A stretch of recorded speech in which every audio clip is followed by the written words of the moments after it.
എല്ലാവർക്കും ബിപ്പീസ് ഹൗസിലേക്ക് സ്വാഗതം. ഇന്ന് ഞാൻ വന്നിരിക്കുന്നത് ഒരു മീൻ പറ്റിച്ചതിൻ്റെ റെസിപ്പി ആയിട്ടാണ് കേട്ടോ. ഇത് വളരെ എളുപ്പത്തിൽ ഉണ്ടാക്കാൻ പറ്റും, നല്ല സിമ്പിളായിട്ട് ഉണ്ടാക്കാൻ പറ്റും, നല്ല രുചിയുള്ള ഒരു മീൻ പറ്റിച്ചതാണിത്. അതുണ്ടാക്കാനായിട്ട് ഞാനിവിടെ ഒരു 1/2 കിലോയോളം വരുന്ന ഓല മീനാണ് എടുത്തിരിക്കുന്നത്. ഇപ്പോൾ കഴുകി വാരി വൃത്തിയാക്കി കൊണ്ടുവന്നിട്ടുണ്ട് കേട്ടോ. ഞാനിത് ഉണ്ടാക്കുന്നത് ഒരു മൺചട്ടിയിലാണ്. മൺചട്ടി തന്നെ വേണമെന്ന് നിർബന്ധമൊന്നുമില്ല. നമ്മൾ സാധാരണ മീൻ കറി വെക്കുന്ന പാത്രം ഏതാണോ അത് തന്നെ എടുക്കാം. അപ്പോൾ അത് നല്ലപോലെ ചൂടായി കഴിഞ്ഞപ്പോൾ കുറച്ച് എണ്ണ ഒഴിച്ച് കൊടുത്തിട്ടുണ്ട്. എണ്ണ കുറച്ച് കൂടുതൽ ഒഴിച്ച് കൊടുക്കണം. ഒരു 2 ടേബിൾ സ്പൂണിന് മേലെ 3 ടേബിൾ സ്പൂണോളൊക്കെ എണ്ണ വേണം കേട്ടോ. എന്നിട്ട് ഒരു ടീസ്പൂൺ കടുക് ഇട്ട് പൊട്ടിക്കാം. കടുക് നല്ലപോലെ പൊട്ടി കഴിയുമ്പം 1/2 ടീസ്പൂൺ ഉലുവ ഇട്ട് പൊട്ടിക്കാം. ഉലുവയും പൊട്ടി കഴിയുമ്പം ഒരു 10-15 വെളുത്തുള്ളി അരിഞ്ഞതും ഒരു 2 ഇഞ്ചോളം നീളത്തിൽ വരുന്ന ഇഞ്ചി ചെറുതായിട്ട് അരിഞ്ഞതും ഇട്ട് കൊടുത്ത് ഒന്ന് വഴറ്റിയെടുക്കുക. അതൊരു 2 മിനിറ്റോളം വഴറ്റിയതിന് ശേഷം ഒരു വലിയ സവോള അരിഞ്ഞത് ഇട്ട് കൊടുത്ത് ഒന്ന് വഴറ്റാം.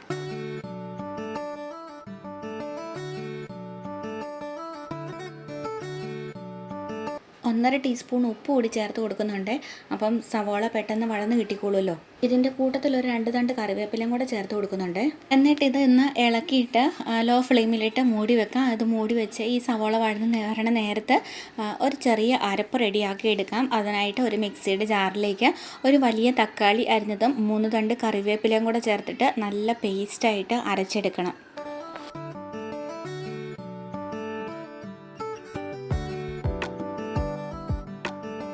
സവോളയുടെ കളറൊന്ന് നന്നായിട്ട് മാറി ഒരു ഗോൾഡൻ ബ്രൗൺ കളറായി തുടങ്ങുമ്പോഴുണ്ടല്ലോ നമ്മൾ ഈ റെഡിയാക്കി വെച്ചിരിക്കുന്ന അരപ്പ് ഇതിലേക്ക് ചേർത്ത് കൊടുക്കാം. എന്നിട്ട് ഈ മിക്സിയുടെ ജാറിലേക്ക് ഒരു ഇത്തിരി വെള്ളം ഒഴിച്ചിട്ട് ഈ അരപ്പിൻ്റെ അംശമൊക്കെ ഉണ്ടല്ലോ അതൊക്കെ ഇതിലേക്ക് ഒഴിക്കുക. എന്നിട്ടൊന്ന് തിളയ്ക്കാൻ വെക്കണം കേട്ടോ. എന്നിട്ട് ഇതിലേക്ക് 1/2 ടീസ്പൂൺ മഞ്ഞൾപ്പൊടി, 1/2 ടീസ്പൂൺ മുളക് പൊടി, 2 ടീസ്പൂൺ മല്ലിപ്പൊടി, പിന്നെ കളറിന് വേണ്ടിയിട്ട് 2 ടീസ്പൂൺ കാശ്മീരി ചില്ലി പൗഡർ ഇത്രയും ചേർത്തിട്ട് നല്ലതുപോലെ ഒന്ന് ഇളക്കി കൊടുക്കാം.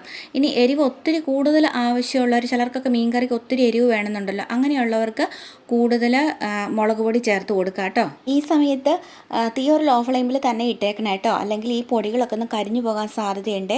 അപ്പോൾ 2 മിനിറ്റ് ഇളക്കിയതിന് ശേഷം നമ്മൾ എടുത്ത് വെച്ചിരിക്കുന്ന മീനുണ്ടല്ലോ അത് ഇതിലേക്ക് ചേർത്ത് കൊടുത്തിട്ട് ഒരു ഇച്ചിരി വെള്ളം ഒഴിച്ച് കൊടുത്തിട്ട് ഒന്ന് ഇളക്കി നോക്കാം. ഞാനിപ്പോൾ ഇച്ചിരി വെള്ളം ഒഴിച്ചിട്ട് ഒന്ന് ഇളക്കി. ഇപ്പം ഈ വെള്ളം ഒരു ഇച്ചിരി കുറവായിരുന്നു. ഇത്രയും വെള്ളമാണെങ്കിൽ ഇതങ്ങ് മീൻ വെന്ത് കഴിയുമ്പോഴേക്കും ഇത് നല്ലപോലെ കുറുകി അങ്ങ് പോവുകയെ. അതുകൊണ്ട് ഒരു ഇച്ചിരിയുടെ വെള്ളം ഒഴിച്ചു കൊടുക്കുകയാണ്. അതായത് മീൻ മുങ്ങിക്കിടക്കത്തക്ക രീതിയിലൊന്നും വെള്ളം ഒഴിക്കേണ്ട, ഒരു ഇച്ചിരിയുടെ ഒരു നഗക്കനെ പോലെ വെള്ളം ഒഴിച്ചിട്ട് ഒന്നുകൂടി ഒന്ന് ഇളക്കി കൊടുക്കുക.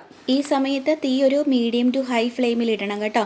എന്നിട്ട് മൂടി വെച്ചിട്ട് ഇതൊന്ന് തിളയ്ക്കാനായിട്ട് വെക്കാം. ഇടയ്ക്കിടയ്ക്ക് മൂടി തുറന്ന് ഇളക്കിയൊക്കെ കൊടുക്കണം കേട്ടോ. വെള്ളം അങ്ങനെ കുറുകി പോകത്തൊന്നുമില്ല, ഇത്രയും വെള്ളം ഉണ്ടല്ലോ. എന്നാലും നമ്മളൊന്ന് നോക്കണം ഇടയ്ക്ക് വെള്ളം കുറുകി വല്ലാതെ വറ്റി പോകുന്നുണ്ടോ അടി പിടിക്കുന്നുണ്ടോ എന്നൊക്കെ. അപ്പോൾ ഒന്ന് ഇളക്കിയിട്ട് കൊടുത്താൽ മതി. അങ്ങനെ ഒരു 6-7 മിനിറ്റത്തേന് ഇതൊന്ന് തിളപ്പിച്ചെടുക്കാം കേട്ടോ. അപ്പോൾ ഒരു 6-7 മിനിറ്റിന് ശേഷം നമുക്ക് സ്റ്റൗ ഓഫ് ചെയ്യാം. അപ്പോൾ അതാ ഇങ്ങനെ ഇരിക്കും ഈ ഒരു പരുവത്തിലേ. അപ്പം നമ്മളോർക്കിത് ലൂസായിട്ട് ചാറ് പോലെയാണല്ലോ ഇരിക്കുന്നതെന്ന്, പക്ഷേ അത് കുറുകിക്കൊള്ളൂ കേട്ടോ. എന്നിട്ടൊന്ന് മൂടി വെച്ചേക്കാം തണുക്കാനായിട്ട്. മൂടി വെക്കുമ്പോൾ മൂടി മുഴുവനായിട്ട് മൂടണ്ട, കുറച്ചൊന്ന് കാറ്റ് പോകാനായിട്ട് കുറച്ചൊന്ന് തുറന്ന് വെക്കണം. എന്നിട്ട് ഒരു 10-15 മിനിറ്റിന് ശേഷം ഇത് കണ്ടോ ഇത്രയും കുറുകിയിട്ടുണ്ട് കേട്ടോ. അരമണിക്കൂർ കഴിഞ്ഞപ്പോഴേക്കും ഇത് കണ്ടോ ഈ ഒരു പരുവത്തിലായിട്ടുണ്ട്. അപ്പോൾ നല്ലതുപോലെ അങ്ങ് തണുത്ത് കിട്ടി കഴിയുമ്പോഴേക്കും, ഇതിപ്പോൾ അരമണിക്കൂറും കൊണ്ട് ശരിക്കും തണുത്ത് കിട്ടിയിട്ടില്ല. അപ്പോൾ നല്ലപോലെ തണുത്ത് കഴിയുമ്പോഴേക്കും ഉണ്ടല്ലോ കുറച്ചുകൂടെ ചാറൊന്ന് കുറുകും. പിന്നെ മൺചട്ടിയിലും കൂടി അല്ലേ ഇരിക്കുന്നത്, അപ്പോൾ താമസിക്കും തണുക്കാൻ വേണ്ടിയിട്ട്. അപ്പോൾ നല്ലപോലെ തണുത്ത് കഴിയുമ്പോൾ കുറച്ചുകൂടി ചാറൊന്ന് കുറുകുക.